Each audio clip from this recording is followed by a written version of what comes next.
마태복음 4장 18절에서 25절까지 있는 말씀을 화면과 성경을 통하여 함께 합독하도록 하겠습니다. 갈릴리 해변에 다니시다가 두 형제 곧 베드로라 하는 시몬과 그의 형제 안드레가 바다에 금을 던지는 것을 보시니 그들은 어부라 말씀하시되 나를 따라오라 내가 너희를 사람을 낚는 어부가 되게 하리라 하시니 그들이 곧 그물을 버려 두고 예수를 따르니라. 거기서 더 가시다가 다른 두 형제 곧 세베대의 아들 야고보와 그의 형제 요한이 그의 아버지 세베대와 함께 배에서 금을 깁는 것을 보시고 부르시니 그들이 곧 배와 아버지를 버려 두고 예수를 따르니라. 예수께서 온 갈릴리에 두루 다니사 그들의 회당에서 가르치시며 천국 복음을 전파하시며 백성 중에 모든 병과 모든 약한 것을 고치시니 그의 소문이 온 수리아에 퍼진지라. 사람들이 모든 앓는 자 곧 각종 병에 걸려서 고통당하는 자 귀신 들린 자 간질하는 자 중풍병자들을 데려오니 그들을 고치시더라. 갈릴리와 데가볼리와 예루살렘과 유대와 요단강 건너편에서 수많은 무리가 따르니라. 아멘. 기도하겠습니다. 마태복음 4장 18절에서 25절에 있는 말씀으로 버려두고 예수를 따르니라 라는 제목으로 말씀의 은혜를 나누고자 합니다. 올 한 해는 예수 그리스도의 사역을 우리가 하나하나 살피면서 짧은 1년이지만 그 중에서도 가장 중요한 예수님의 사역의 복음을 함께 나누자고 말씀을 드렸습니다. 어느덧 벌써 3월달 셋째 주가 됐는데요. 앞으로도 이제 아직 남아있으니까 여러분들 꼭 이 1년 동안에 이 주일 예배를 통하여 예수님의 사역의 발자취를 같이 따라가면서 주님께서 주고자 하는 메시지, 그 복음의 은혜가 무엇인지를 꼭 발견하고 그리고 예수 그리스도를 영적으로 십자가로 만나는 우리 모든 성도님들 다 되시기를 간절히 축원을 드립니다. 자, 오늘 말씀 마태복음 4장 18절과 25절 말씀입니다. 예수님은 지난 시간까지 성령에 이끌려 광야에서 마귀에게 시험을 받으셨습니다. 그리고 가나의 혼인잔치에서 첫 기적을 비공식적으로 때가 아직 이르지 아니함에도 불구하고 예수님은 드러내셨죠. 그리고 니고데모에게 거듭나야 할 것을 가르치셨습니다. 또한 유대 지방 이제 떠나서 갈릴리 지방으로 올라가실 때 일부러 사마리아 수가성에 있는 한 여인을 우물가에서 만나시기 위하여 기다리시고 그 여인을 만나서 복음을 제시하게 되죠. 그리고 이제 그 지역을 떠나서 갈릴리 지방으로 들어가시게 됩니다. 바로 이 갈릴리 지역이 예수님의 사역의 공식적인 첫 사역의 시발점이라고 할 수가 있죠. 예수님의 첫 사역은 본인의 고향이었던 바로 나사렛에서 시작이 됐습니다. 그 나사렛 지역에 들어가셔서 거기 회당에서 예수님은 말씀을 가르치고 선포하게 되죠. 그러나 그 말씀을 받아들였던 나사렛 사람들은, 동네 사람들은 예수가 누군지 너무 잘 알기 때문에 그 메시지를 받아들이지 못하고 오히려 예수 그리스도를 배척했음을 우리가 보게 되며 심지어 다른 복음서에 보면 예수를 죽이려고까지 했음을 우리가 확인할 수가 있게 됩니다. 그만큼 예수님의 첫 사역은 영광스럽지 못했고 사람들에 의하여 결국 배척당했음을 우리가 보게 되죠. 그리고 이제 예수님은 나사렛에서 배척을 당하시고 예수님은 이제 본격적으로 예수님의 제자들 12제자를 한 사람 한 사람 부르시게 되는데 오늘 본문이 바로 그 말씀입니다. 본문의 내용은 마태, 마가, 누가복음 이 복음서에 조금씩 과정도 다르고 시간의 배열도 좀 다르게 기록되어 있습니다. 그러나 마태, 마가, 누가복음에 공통적으로 기록된 것 하나는 있습니다. 그것이 뭐냐? 본문 20절 오늘 본문의 제목이죠. 버려두고 예수를 따랐다라는 겁니다. 예수님께서 제자들을 부르실 때 그 제자들은 한결같이 버려두고 예수를 따랐습니다. 즉 베드로, 안드레, 야고보, 요한 모두 가족과 그물을 버려두고 예수를 따랐다라는 것이죠. 가족과 또한 그물, 우리 생업에 있어서 가장 필요한 이 두 가지, 즉 생업과 가족을 다 포기하고 예수님을 따랐다는 것을 의미하게 됩니다. 그러다 보니까 오늘 본문 말씀을 통하여 우리가 은혜 받고 적용하고 가르치고자 하는 초점이 여기에 맞춰져 있죠. 예수 그리스도를 삶의 최우선으로 둬야 된다. 믿음은 예수 중심의 삶이니 예수님께 모든 걸 맞춰서 예수님의 말씀에 순종해야 되고 불만과 불평하지 말고 모든 것을 바쳐 예수님을 따라야 한다. 틀리지 않은 해석이긴 합니다. 그러나 부족한 해석입니다. 정확하지가 않는 해석이죠. 왜냐? 가장 중요한 것이 빼먹은 상태에서 겉으로 보이는 그러한 결과에 해석 적용했기 때문에 그렇습니다. 그렇게 할 수밖에 없었던 그 원인, 그것을 밝혀내야 되는데 그 원인을 빼버리고 그냥 따라오라 그랬으니 따라갔으니 우리도 따라가야 한다라는 그러한 세상적인 가르침과 똑같은 그냥 도덕 말씀이 돼버리기 때문에 그렇습니다. 말씀을 또한 우리가 이 말씀을 적용하려고 해도 안 됩니다. 왜? 우리는 인간적인 욕심 가운데 있기 때문에 그렇고 상식적으로 말이 안 되기 때문에 그렇습니다. 우리에게는 거부할 수 없는 가족이 있습니다. 가족을 버려두고 어떻게 모든 걸 포기하고 갈 수가 있습니까? 지금은 생업을 하고 있는데 포기하고 모든 걸 포기하고 예수님을 따라갈 수 있겠습니까? 안 된다는 것이죠. 베드로, 그의 형제 안드레, 그리고 야고보, 그의 형제 요한, 그들의 입장을 바꿔놓고 우리가 한번 그들의 입장에 대해서 한번 생각해 봐야 한다는 것이죠. 자칫 잘못하면 그렇게 안 되면 아무것도 할 수가 없음을 우리가 보게 되는 겁니다. 베드로, 안드레, 야고보, 요한처럼 즉각적으로 우리가 예수님을 따라갈 수 있을까? 솔직히 힘든 것을 보게 되는 것이죠. 좀 화면 이상한 거 나와요? 지금 화면 전화 네. 온라인 예배가 안 된다고요? 네, 알겠습니다. 자, 그렇다면 베드로와 안드레, 야고보, 요한은 특별한 사람이라서 가능한 것인가? 우리가 한번 생각해 봐야 됩니다. 사람을 낚는 어부가 되게 하겠다는 말에 감동해서 따라왔는가? 물론 아니죠. 무슨 이유가 있는지를 정확히 깨달아야 됩니다. 따라서 오늘 우리 본문 말씀을 통하여 예수님의 첫 제자들은 어떻게 그럴 수 있는지를 그 은혜를 한번 우리가 살펴보기 원합니다. 그렇게 두 가지만 살펴보기 원해요. 첫째는 어떻게 버려두고 예수를 따를 수 있었는지를 한번 살펴보기 원합니다. 어떻게 따라갈 수 있었는가? 우리가 분명히 알 수 있는 것은 본문 20절 베드로와 안드레의 경우는 그들이 곧 그물을 버려두고 예수를 따랐다는 것이고 본문 22절에서 야고보와 요한의 경우는 그들이 곧 배와 아버지를 버려두고 예수를 따랐다는 것을 우리가 알게 됩니다. 이들은 갈릴리 그냥 단지 어부였고 성경에 자세한 설명 없이 예수님이 부르자 즉각 따랐다는 것을 확실히 알 수가 있게 되는 것이죠. 그럼 이것이 어찌 가능할까? 여러분 생각해보세요. 여러분들에게 만약에 나를 따라오라라고 누군가가 말을 한다면 따라갈 수 있겠습니까? 그냥 미친 말이죠. 따라갈 수가 없습니다. 그렇게 따라가는 것도 이상하죠. 더군다나 다른 사람도 아닌 야고보와 요한의 경우는 아버지와 함께 같이 그물을 깃고 있었습니다. 근데 그 순간 예수님의 말씀에 야고보와 요한은 그냥 따라가는데 그 따라가는 자식들을 바라보는 아버지도 아무 소리 하지 아니하고 야고보와 요한은 아버지에게 아무 말도 하지 아니하고 그냥 따라간 것을 보게 되는 것이죠. 지금 이 상황들이 일반적인 상식으로는 말이 안 되는 상황이고 도저히 이해할 수 없는 상황이며 도저히 그걸 설명할 수가 없는 상황입니다. 따라서 왜 그랬는지를 살펴봐야죠. 그 왜 그랬을까? 바로 영적인 부분이기 때문에 인간의 언어는 설명할 수가 없습니다. 성령의 역사를 우리가 설명할 수 있는가? 설명할 수가 없어요.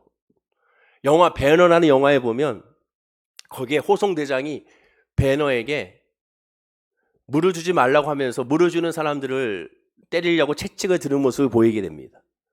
모든 사람들이 다 물을 먹는데 이 배너만 물을 못 먹게 해요. 목말라가지고 쓰러져서 하나님 도와달라고 기도하게 되죠. 그때 갑자기 음악이 흐르면서 예수님이 등장해가지고 예수님이 등장하여 바로 이 배너에게 물을 주게 됩니다. 그 물을 주는 모습을 바로 호송대장이 보고 채찍을 들어서 이 물을 주는 이 사내를 때리려고 다가오는 순간 예수님이 그 호송대장을 쳐다봤을 때 이 호송대장의 표정이 처음엔 때리려고 왔으나 점점점 그 표정이 때릴 수 없음을 느끼게 되면서 그 표정의 변화가 일어나면서 서서히 물러나서 자기의 자리로 돌아가는 것을 보게 됩니다. 배너라는 영화에서 연기상을 준다면 바로 그 호송대장에게 줘야 한다고 생각해요. 그 표정의 연기가 너무나도 실감납니다. 나중에 여러분 유튜브에 보시면 배너에 호송대장 딱 찍으면 그 장면이 또 딱 편집해가지고 나와 있는 것을 보게 돼요. 2부 예배 때는 그 영상을 보여드렸는데 지금 상황이 이래서 보여드릴 수가 없어서 너무 안타깝습니다. 뭔가요? 뭔가 설명할 수 없는 예수님의 얼굴과 예수님의 말씀에서 거부할 수 없는, 설명할 수 없는 그 무언가를 느꼈기 때문에 그렇습니다. 그래서 어떻게 설명할 수가 있겠습니까? 그저 예수님이기 때문에 가능한 거예요. 예수님이기 때문에 마치 자석에 클립이 끌려가듯이 끌려간 것입니다. 예수님은 마술을 사용한 것이 아니고 최면술을 사용한 것이 아니에요. 그냥 예수님이기 때문에, 하나님이기 때문에 가능한 거예요. 그렇다면 다른 말로 우리가 당시에 갈릴리 어부였어도 예수님이 오셔서 부르시면 그렇게 한다는 거예요. 될 수가 있다는 겁니다. 왜? 주님이 말씀하셨기 때문에 그래요. 그게 포인트죠. 주님이 말씀하셨기 때문에 가능한 겁니다. 다른 사람이 말하기 때문에 가능한 것이 아니에요. 주님이 말씀하시고 택하여 불러서 지명하였기 때문에 그것이 가능한 거예요. 그것을 보았기 때문에, 깨달았기 때문에 가능한 겁니다. 여기 계신 모든 분 모두가 다 믿음이 좋든 약간 상관없이 바로 그 자리에 예수님이 바로 그 사람을 부르기 원했다면 그것이 가능한 겁니다. 왜? 예수님은 하나님이시고 예수님이 직접 택해서 부르고 역사하셨기 때문에 그렇습니다. 나의 의지가 아닌 주의 은혜로 가능했기 때문에 그런 거예요. 반면에 마태복음 19장에 보면 한 부자 청년이 예수님께 질문합니다. 자기를 옳게 보이려고 이렇게 질문하죠. 내가 무슨 선한 일을 하여 영생을 얻으리까? 이미 이 질문에 자기를 선해 보이려고 자기는 이미 완벽한 하나님의 구원의 완성자라는 사실을 드러내고 있습니다. 그래서 예수님은 17절에 이렇게 말하죠. 예수께서 이러시되 어찌하여 선한 일을 내게 묻느냐? 선한 이는 오직 한 분이시리라. 내가 생명에 들어가려면 계명을 지켜라 라고 말합니다. 계명들을 지켜라. 즉 율법을 지켜라 라는 거예요. 이어지는 18절 19절에 이르되 어느 계명이오니까 예수께서 이러시되 살인하지 말라, 가늠하지 말라, 도둑질하지 말라, 거짓 증언하지 말라, 내 부모를 공경하라, 내 이웃을 내 자신과 사랑하라 하신 것이라 라고 말합니다. 이게 뭐예요? 율법이잖아요. 10계명이지 않습니까? 이 10계명을 지키라는 거예요. 그럼 지난 시간에 말씀과 같이 하나님께서 우리 율법을 주신 것 지키라고 준 것입니까? 아니에요. 지킬 수 없음을 깨달아 주님 앞에 엎드리라는 것이죠. 지킬 수 없음을 알게 해주신 겁니다. 근데 이 청년은 자기는 지킬 수 있다고 말해요. 이미 지켰다고 말합니다. 심지어 놀랍게 20절에 이 부자 청년은 예수님께 이렇게 말하죠. 그 청년이 이르되 이 모든 것을 내게 지켜 싸우는데 아직도 무엇이 부족하니까? 내가 이 모든 것을 다 지켰습니다. 아직도 부족한 것이 무엇입니까? 라고 말하고 있습니다. 얼마나 교만합니까? 주의 은혜에 거한 사람은 늘 주님 앞에 엎드리는 사람이지 당당하게 주님 앞에 서는 사람이 아니에요. 주님 앞에 예수의 십자가의 은혜는 주님 앞에는 엎드리지만 세상에는 당당한 존재입니다. 세상과 사단은 마귀에게는 어찌보면 뻔뻔할 정도로 당당한 의인임을 고백하고 선포하지만 예수 그리스도 하나님 앞에는 늘 죄인임을 고백하는 존재가 예수 믿는 성도요 하나님의 자녀의 모습임을 기억해야 되는 거예요. 근데 이것이 반대가 되어버린 거죠. 그러자 예수님 부자 청년에게 말합니다. 내 소유를 팔아 가난한 자들에게 주라. 그리고 와서 나를 따르라 라고 말합니다. 왜? 예수님 이 청년의 약점을 아시죠? 물질을 가난한 자에게 줘. 그리고 나를 따라와. 부자 청년은 영생도, 선도, 자기의 결단과 의지 그리고 행동에서 가질 수 있다고 여겼습니다. 내가 예배해서 나는 응답받을 수 있고 내가 기도하면 돼. 이건 착각이죠. 혹시 그런 분 있으면 벗어나야 됩니다. 내가 하나님 앞에 말씀 잘 보고 열심히 예배드리고 봉사헌신하면 하나님이 다 주실 거야. 이건 착각이에요. 하나님이 주셔야 되는 거예요. 하나님의 역사고 하나님의 절대적 주권입니다. 주님이 주셔야 응답받고 주님이 주셔야 해결되는 거고 주님이 주셔야 나타나는 거예요. 내가 해서가 아닙니다. 하나님의 은혜로 말미암아 다 이루어지는 것이죠. 오늘 이 제자들도 보십시오. 포인트가 뭐라고 그랬어요? 예수님의 제자들을 부르셨을 때 그 제자들이 따라간 것입니다. 그래서 나에게도 말씀하시고 나에게도 불러주십시오라가 되는 것이죠. 우리가 사모해야 될 것은 바로 그 부분이죠. 주여 나에게도 말씀하여 주옵소서. 나에게도 믿음을 좀 주십시오.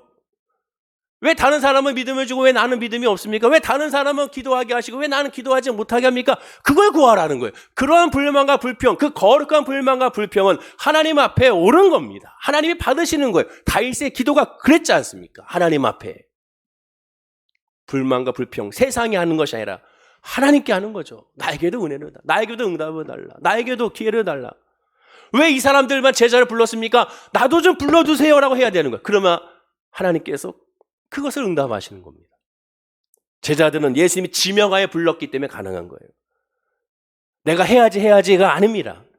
내가 열심히 노력해야지가 아니에요. 이사야 43장 1절에 이렇게 말합니다. 자, 한번 읽어볼까요? 자, 시작. 야곱아, 너를 창조하신 여호와께서 지금 말씀하시느니라. 이스라엘아, 너를 지으신 이가 말씀하시느니라. 너를 두려워하지도 말라. 내가 너를 구속하였고 내가 너를 지명하여 불렀나니 너는 내 것이라. 자, 이 말씀을 구원, 영생에 대한 말씀이에요. 하나님이 우리를 지명하여 불러서 우리 이미 다 역사하셔서 뭐를? 구원을, 십자가의 구원을 하나님께서는 다 역사하셨다는 거예요. 근데 이 말씀이 하나님이 내가 사업의 자리에 내가 이 사장으로 세워주셨으니 나를 지명하여 불렀으니 내가 이 사업이 잘 될 거야. 그 말씀이 아닙니다. 내가 어떤 일을 하는 데 있어서 하나님 나를 지명하여 불렀으니 나는 이제 잘 될 거야. 그 말씀이 아니에요. 하나님의 말씀은 하나님과의 관계의 영적인 말씀을 해석하고 그 영적인 말씀 해석이 우리의 삶으로 흘러가는 것이지, 하나님의 말씀은 내 삶의 문제로 적용을 해서 영적으로 흘러가는 것이 아닙니다. 삶의 적용은 절대로 영적으로 흘러가지 않아요. 영적인 말씀이 삶으로 흘러가는 것입니다. 너를 지명하여 불러 세웠다. 이 말씀, 이사야서의 이 말씀도 이스라엘 백성들의 죄를 다 용서하시고 부르시고 이끄신 하나님의 택한 백성이라는 의미지, 앞으로 무엇을 먹을까, 무엇을 입을까, 무엇을 마실까, 하나님 너희를 지명하여 세웠으니 늘 넉넉한 삶을 살 것이다. 그 메시지가 아니에요. 그런데 계속 이런 말씀들을 계속 삶으로만 적용합니다. 폭풍한 것이죠. 답답한 것이죠. 안타까운 것입니다. 왜 하나님이 코로나를 왜 우리에게 주셨을까요? 그 이유는 단 하나죠. 멈추라는 겁니다. 주님만 바라보고 주님의 음성에 부르짖고 하나님의 뜻에 쫓는 것에서 집중하라는 거예요. 복음으로 돌아가라는 거죠. 얼마나 많은 우리가 이벤트를 했습니까? 교회에서. 얼마나 많은 행사를 했어요. 거기에 예수가 과연 얼마나 계셨을까요? 주인이 예수님이 과연 얼마나 됐을까? 성령님을 인정하고 환영하고 모셔 드리고 성령 앞에 회개하며 예수를 만나고 복음으로 살아가는 것에 얼마나 우리가 초점을 뒀습니까? 회개해야 될 부분이죠. 이서 하나님 코로나 주신 거예요. 코로나 주자 어떤 역사가 나타났습니까? 아무것도 못하게 했어요. 하나님이 예배만 드리게 했어요. 근데 놀랍게도 예배만 드렸는데 그 예배를 또 이벤트화 시킵니다. 너무 안타까운 거예요. 이벤트, 행사로 또 바꿔버리는 사단의 전략과 전술이죠. 하나님이 우리의 지명을 부른 건 구원입니다. 나머지 하나님의 역사는 하나님께 맡겨야 되는 것이죠. 제자들은 그것을 깨달을 수 있었기에 따라갈 수 있는 거예요. 그럼 자연히 누가 예수의 제자인지 누가 참 성도인지를 구별하는 기준이 마련해야 되죠. 뭡니까? 단순히 하나님을 믿는 겁니다. 예수를 믿는 거예요. 그리고 그 믿음의 핵심은 뭡니까? 모든 것이 예수로 말미암았는지 아닌지를 깨닫는 거죠. 즉 은혜인지 아닌지를 깨닫는 겁니다. 되어진다는 사실을 깨닫는 거예요. 이건 내가 한 것이 아니야. 주의 은혜로 된 거야. 이건 주의 은혜로 된, 이건 주의 은혜로 된 거야. 세상에서도 마찬가지예요. 세상에서도 공부도 마찬가지지 않습니까? 세상의 공부도, 세상의 여러 가지 달란트도 그것이 되어졌을 때 이루어지는 것이지 억지로 되는 것이 아니지 않습니까? 공부도 그렇잖아요. 공부 시킨다고 됩니까? 그 학생이 따라와야 되어지는 것이죠. 부모의 욕심에서 되는 것이 아니지 않습니까? 따라와야 되는 것이죠. 영적인 부분은 더 말할 것도 없습니다. 하나님의 은혜로 되어져야 되는 거예요. 현대 실존 철학의 거봉이라 할 수 있는 독일의 철학자가 있습니다. 마르틴 헤이데거라는 사람입니다. 이 사람의 이론은 단 하나로 시작합니다. 모든 인간은 버려진 존재다. 모든 인간은 버려진 존재다. 버려진 존재이기 때문에 이 땅에 언제나 어떻게 왜 살게 되었는지 알 수 없다. 어디서 와서 어디로 가는지 알 수가 없다. 과거를 알 수 없고 미래를 알 수 없다. 인간이 유일하게 확실히 알 수 있는 건 한 가지가 있다. 그것은 내가 지금 실존하고 있는, 내가 지금 호흡하고 있는, 살아있다는 건 알 수 있다. 그렇게 얘기합니다. 그럼 지금이 호흡하고 있는 이 실존이 중요하다고 생각한다면 이 이론의 끝은 어디로 가느냐? 지금이 중요하다는 거예요. 지금 행복해야 되고, 지금 잘 살아야 되고, 지금 먹어야 되고, 지금 누려야 한다는 철학입니다. 지금이 중요하다. 물론 지금이 중요해요. 영적으로 지금이 중요해야 되는데 육적으로 지금이 중요하다는 거예요. 영적으로 지금이 은혜 받을 때요, 지금의 구원의 날이라는 사실을 깨달는 것이 중요하죠. 지금 기도해야 되고 지금 하나님께 맡겨야 되는 것이죠. 근데 그것이 영적으로 정하는 것이 아니라 육적으로 정합니다. 지금 행복해야 돼.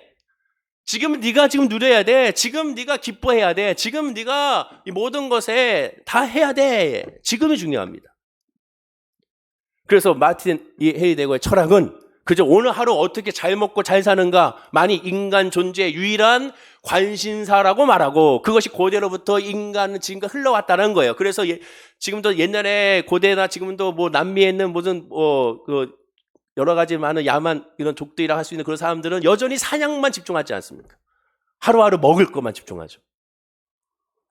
그것을 그렇게 해석하는 겁니다. 그래서일까요? 이 마틴 헤이데거는 독일의 히틀러 집권 시기에 나치 독일을 지지하고 찬양했습니다. 왜? 지금 살아야 되니까. 내가 지금 살아야지 무슨 소리야. 이 사람의 철학에 그대로 적용이 되죠. 믿음은 다른 것이 아닙니다. 하나님의 존재 앞에서 지금이 중요한데, 지금 하나님의 역사와 하나님의 인도하심이 지금 나에게 있다는 사실을 확신하는 겁니다. 인간은 하나님께서 하나님의 거룩한 목적을 가지고 창조하신 존재라는 그런 인식이 있는 거예요. 하나님이 나를 태어나게 했다면, 하나님이 나를 지금 이때 이 대한민국에 있게 했다면 분명한 하나님의 계획과 뜻과 섭리가 있다는 사실을 확신하는 겁니다. 우연이 아닌 모든 것이 하나님의 역사라는 사실을 아멘하는 거예요. 예수님의 계획한 일이 나를 불렀다면, 즉 나를 존재하게 했다면 언젠가는 예수님은 반드시 나를 통하여 이루시는 것이 있다는 사실을 확신하는 겁니다. 즉 내가 지금 이 시간에 하나님 앞에 있다면 분명히 하나님의 은혜와 복을 부어준다는 사실을 확신하는 거예요. 하나님은 절대로 나를 떠나지 아니하고 늘 나와 함께 한다는 사실을 확신하는 겁니다. 그럼 어떻게 해야 예수님의 제자가 될 수 있을까? 제자 훈련해야 됩니까? 물론 하면 좋죠. 그러나 더 중요한 것이 있습니다. 모든 것이 하나님께로부터 왔다는 사실을 깨닫는 거예요. 생업도 가족도 다 하나님 거다. 하나님이 하시는 거야. 난 이해하지 못하지만 하나님이 하시는 거야. 그러면 하나님의 하시는 뜻은 다 은혜고 좋은 거야. 그러니 내가 그것을 깨달아서 하나님께 기도하고 간구하는 거예요.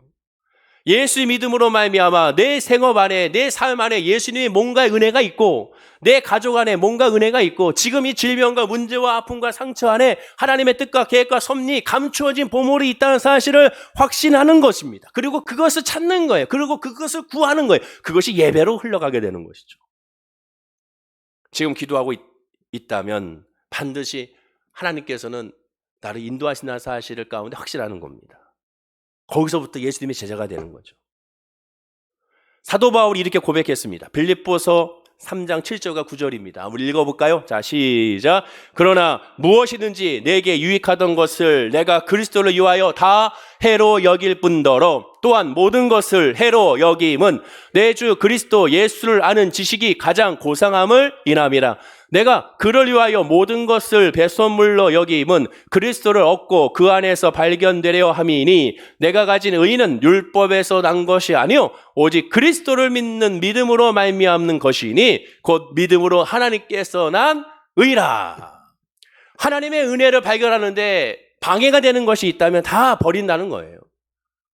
주님을 발견하는 데 있어서, 예수의 은혜를 깨닫는 데 있어서 발견된 모든 방해는 다 나에게는 배설물로 여긴다는 겁니다. 즉 하나님의 은혜가 모든 것의 목적이라는 거죠. 그리고 이어지는 15장 10절에 이렇게 말합니다. 역시 읽어볼까요? 시작. 그러나 내가 나된 것은 하나님의 은혜로 된 것이니 내게 주신 그의 은혜가 헛되지 아니하여 내가 모든 사도보다 더 많이 수고하였으나 내가 한 것이 아니요 오직 나와 함께 하신 하나님의 은혜로다. 보십시오. 하나님의 은혜 안에 있을 때 다 내가 한 것이 아니다. 다 하나님이 하셨다. 내가 한 것은 아무것도 없다. 그래도 나한테는 요만큼, 내가 한 지분이 요만큼 있지 않습니까? 그건 하나님의 은혜 안에 있는 사람이 아니에요. 믿음 안에 있는 사람이 아니라는 겁니다. 다 하나님이 하셨다는 거예요. 자, 그럼 하나님의 은혜 안에 구하면서 어떻게 합니까?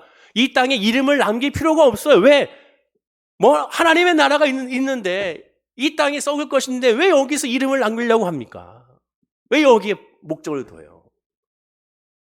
참 아이러니하지 않습니까? 하나님 앞에 말씀하고 설교할 때는 하나님 나라를 바라보세요. 이 땅의 것은 다 썩어질 거예요. 근데 막상 여기에 집중하는 얼마나 많은 분들이 계십니까? 저부터도 그렇고 다 회개해야 되는 것이죠. 다시 말하건대 오늘 본문은 여러분에게 가족과 생업을 버리라는 의미가 아닙니다. 가족과 생업도 예수 그리스도를 아는 통로요 수단이 돼야 되는 거예요. 그리고 그것을 깨달을 때 하나님을 구하라는 거예요. 하나님의 은혜를 구하라는 거예요. 하나님의 성령을 구하라는 겁니다. 나에게도 좀 말씀하옵소서. 이 말씀을 보시면서 왜 저 제자들만 예수님 부르십니까? 나도 불러주십시오. 그런 간절한 사모함이 우리에게 있어야 되는 겁니다. 두 번째로, 그렇다면 예수님을 따르는 제자들에게 어떤 역사가 나타나는가?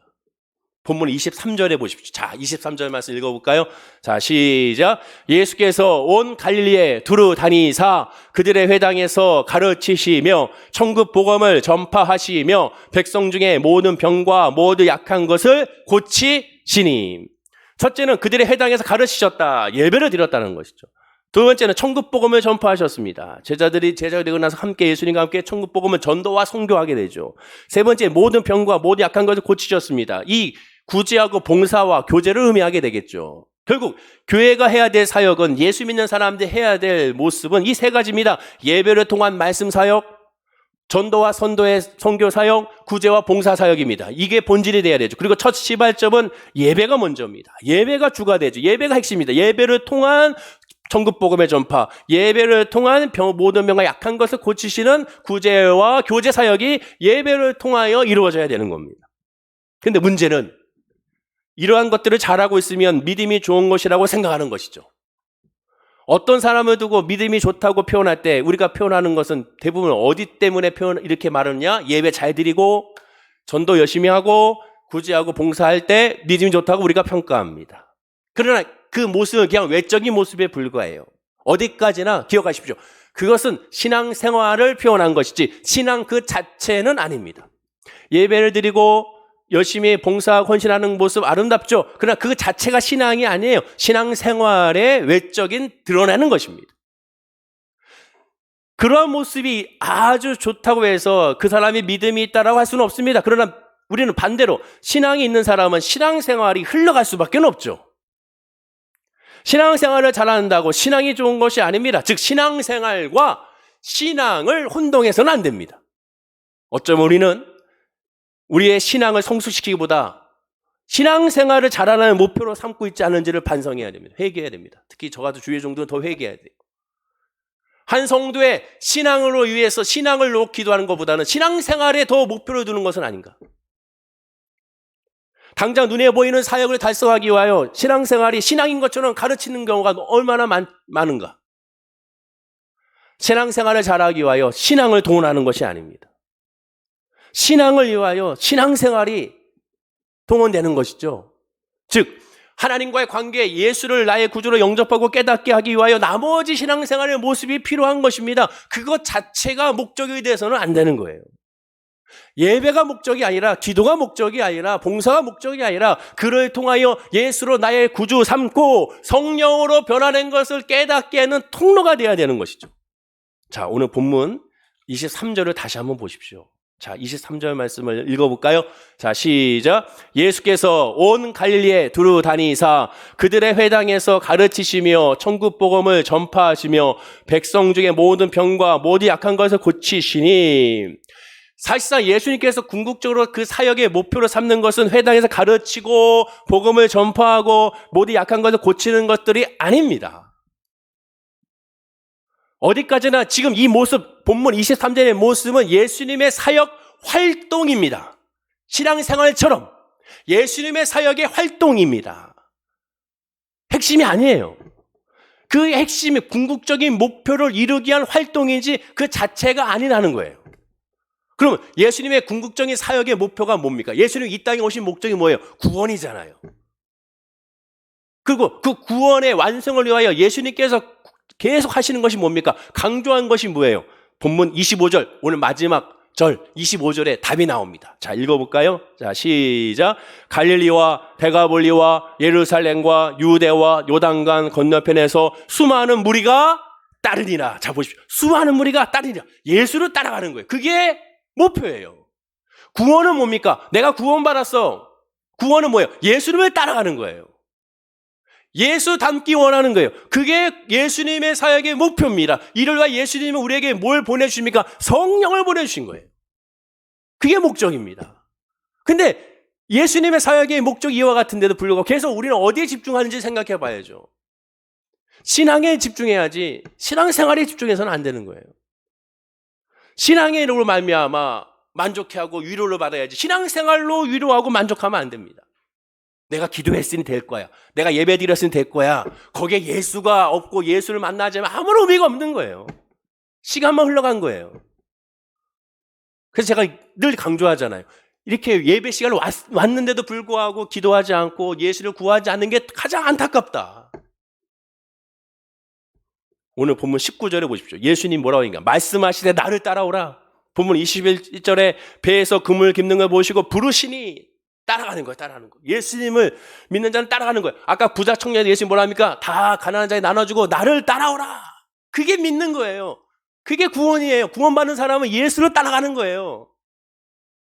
누가복음 9장 23절에 예수를 말씀합니다. 자, 읽어볼까요? 자, 시작. 또 무리에게 이르시되 아무든지 나를 따라오려거든 자기를 부인하고 날마다 제 십자가를 지고 나를 따를 것이니라.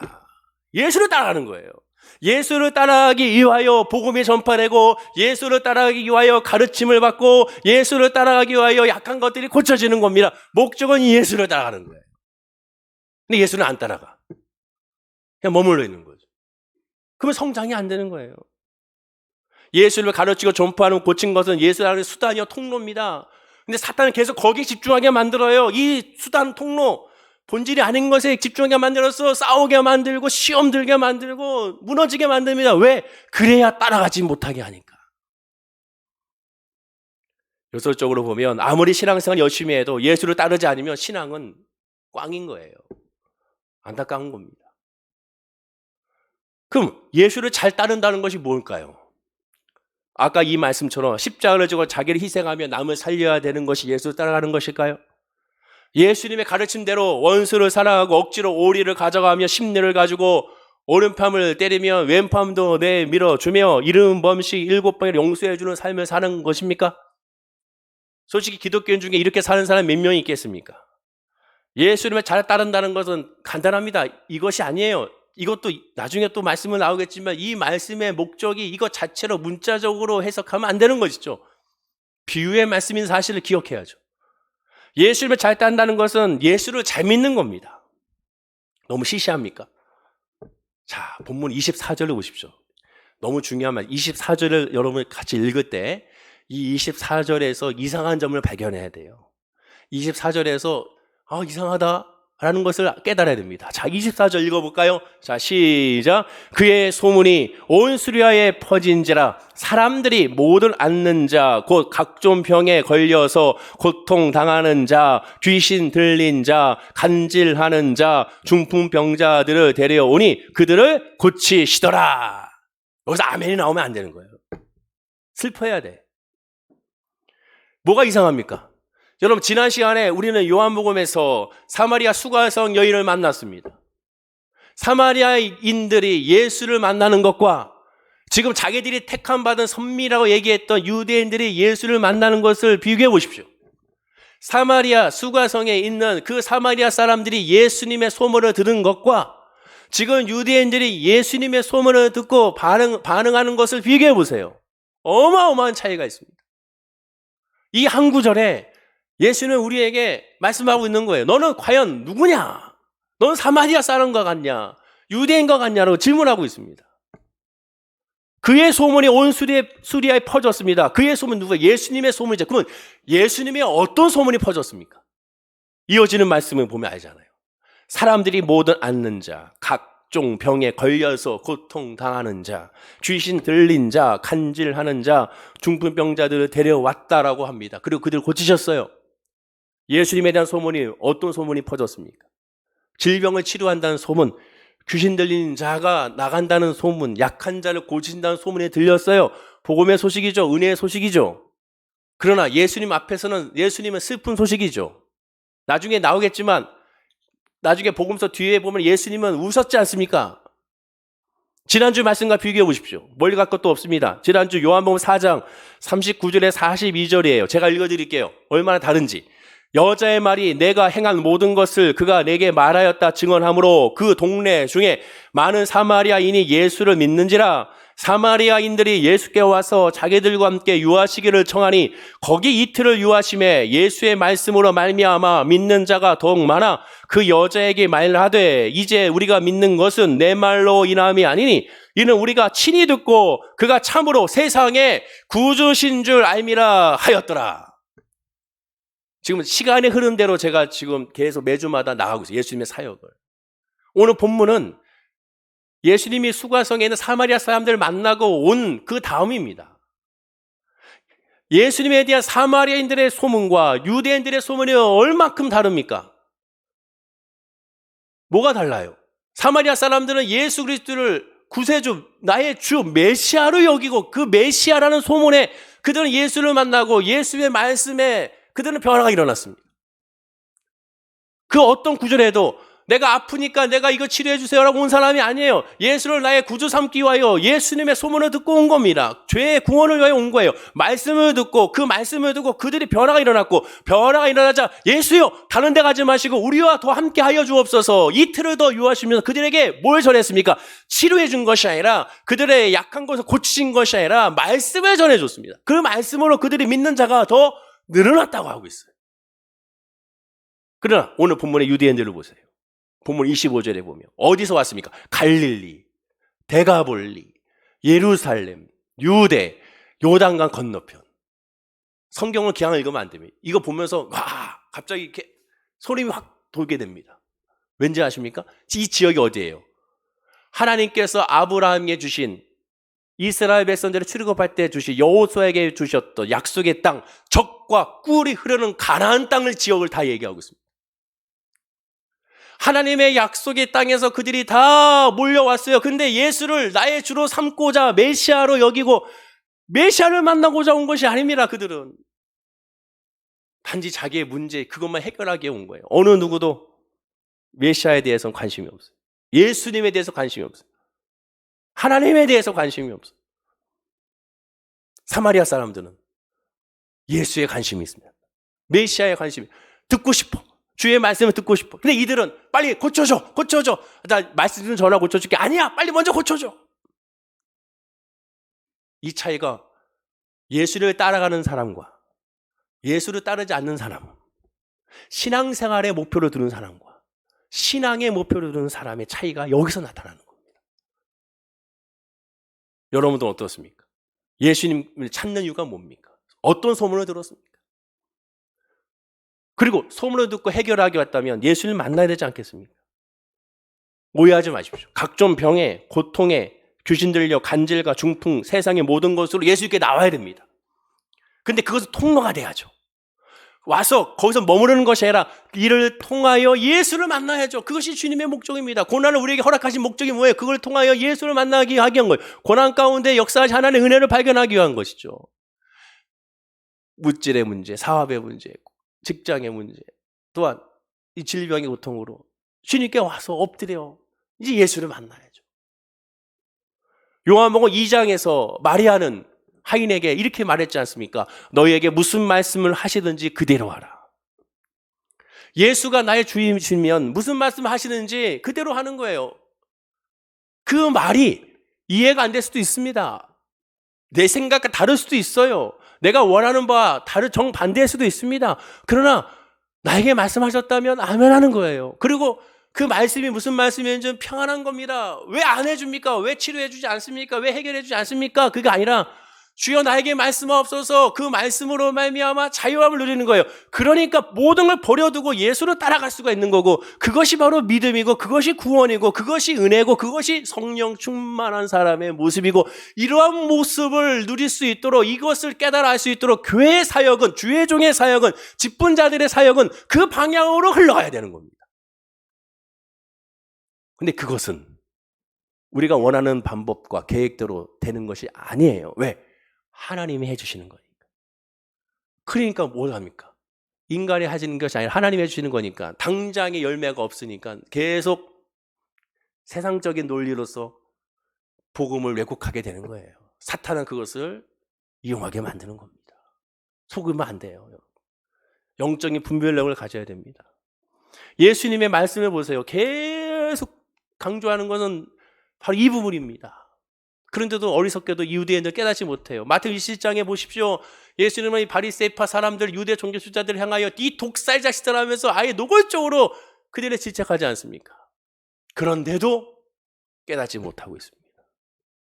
우리가 혹시 그렇지 않은지를 점검해 봐야 되는 것이죠.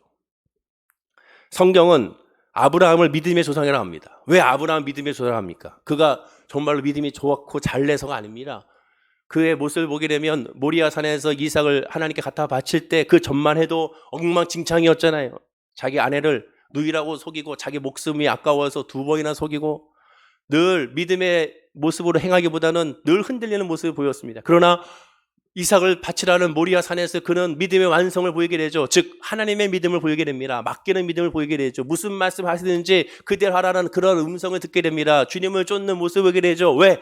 이제 더 이상 나의 계획이 하나님의 계획 가운데 하나님의 말씀이 가장 최고라는 사실을 깨달아 그가 순종하는 모습을 보이게 됩니다. 그래서 우리는 아브라함은 믿음의 사람이라고 하게 되는 것이죠. 히브리서 11장에 나오는 믿음의 영웅들이 왜 믿음의 영웅들입니까? 한 사람 한 사람을 분석해보면 다 찌질한 사람들이고 기회주의자들이고 또한 다 죄인들이고 살인자들입니다. 그러나 하나님은 그 사람을 다 믿음의 영웅이라고 표현합니다. 왜 그렇습니까? 하나님이 하나님다움을 그대로 인정하고 믿었기 때문에 그렇습니다. 우리에게도 그런 믿음을 달라고 구해야 되는 것이죠. 오늘 본문은 그것을 우리에게 말씀해 주고 있는 거예요. 말씀을 맺겠습니다. 버려두고 예수를 따른다라고 말합니다. 내가 할 수 있는 것이 아니에요. 예수님의 은혜로 되어지는 겁니다. 말씀이 임해야 돼요. 주여 나에게 말씀하옵소서. 제발 말씀해 주세요 주님. 이걸 구하고 사모해야죠. 내 질병에 말씀하옵소서. 내 문제에 말씀하옵소서. 내 가정과 내 직장과 내 사업장에 주의 말씀하옵소서. 우리 교회 월계 순복음교회 말씀하옵소서. 우리 직분자들에게 말씀하시고 우리 성도들에게 말씀하옵소서라고 기도해야 되는 겁니다. 그리고 그 말씀으로 말미암아 예수를 따르게 하여 주옵소서. 그렇게 예수를 따르게 되면 어떤 경우에도 절대로 낭만과 좌절과 포기하지 않고 끝까지 인내하게 됩니다. 우리가